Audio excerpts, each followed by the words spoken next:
అండి హలో అండి. Praise the lord. అందరికీ ఎలా ఉన్నారు? అందరు బాగున్నారా? నేనైతే చాలా బాగున్నాను. మీరు కూడా బాగుండాలని దేవుణ్ణి మనస్ఫూర్తిగా కోరుకుంటున్నానండి. ఈరోజు ఒక కొన్ని మాటలు మాట్లాడాలని ఆశపడుతున్నాను. అవేంటంటే బైబిల్లో నుండి కొద్దిమంది ఉత్తమ స్త్రీల గురించి మాట్లాడాలి, వారి గుణాలను గురించి మాట్లాడాలి అనుకుంటున్నాను. చిన్న చిన్న కొటేషన్స్తో మీతో మాట్లాడతానండి. మొదటిగా దైవభక్తిలో లుదియా. దైవభక్తి చేయడంలో లుదియా అంత గొప్పదాన్ని, అంత మంచి అమ్మాయిలా ఉండాలని. ఇంకొకటి ప్రకటించడంలో సమరయ స్త్రీ దగ్గరికి యేసయ్య వచ్చి ఆమె గురించి చెప్పినప్పుడు ఆమె ఊరిలోకి వెళ్ళి ఊరందరికీ ప్రకటించింది. అలా ఉండాలి సమరయ స్త్రీలాగా. పశ్చాత్తాపడడంలో మగ్దలేనే మరియలాగా ఉండాలి. ఆమె తప్పుని చెప్పినప్పుడు పశ్చాత్తాపడింది మగ్దలేని మరియ. అలా ఉండాలి. జీవితాన్ని దేవునికి అర్పించడంలో అన్నలాగుండాలి.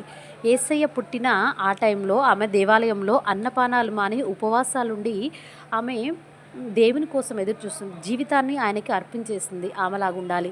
నిందలు భరించడంలో మరియ మన యేసయ్యని కన్న తల్లి కదా, చాలా నిందలను భరించిందండి. ఆవిడలాగుండాలి. దేవుని ఉగ్రత తప్పించడంలో అబిగైలు భర్త నాబాలు మొరటివాడు. ఇంకా బైబిల్ గ్రంథంలో చూస్తే చాలా పేర్లు ఉంటాయి. అలాంటి వాడి మీదకి దావీదు ఉగ్రతతో వస్తే ఆయనని బ్రతిమలాడి తప్పించింది. అలా ఉండాలి. పట్టుదలతో సాధించడంలో ఎస్తేరు తన జనాంగం కోసం చాలా పోరాడిందండి రాజుగారి దగ్గర. ఆవిడలాగుండాలి.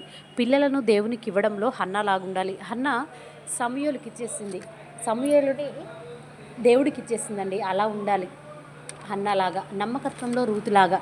నయోమి దగ్గర రూతు నమ్మకంగా, దేవుని దగ్గర, చాలా జనాంగం దగ్గర ఆమె నమ్మకంగా ఉండింది. అలా ఉండాలి. నాయకత్వంలో దెబోరా నాయకత్వంలో చాలా నమ్మకంగా ఉందండి. ఇలాంటి ఉత్తమమైన స్త్రీలు బైబిల్లో చాలామంది ఉన్నారు.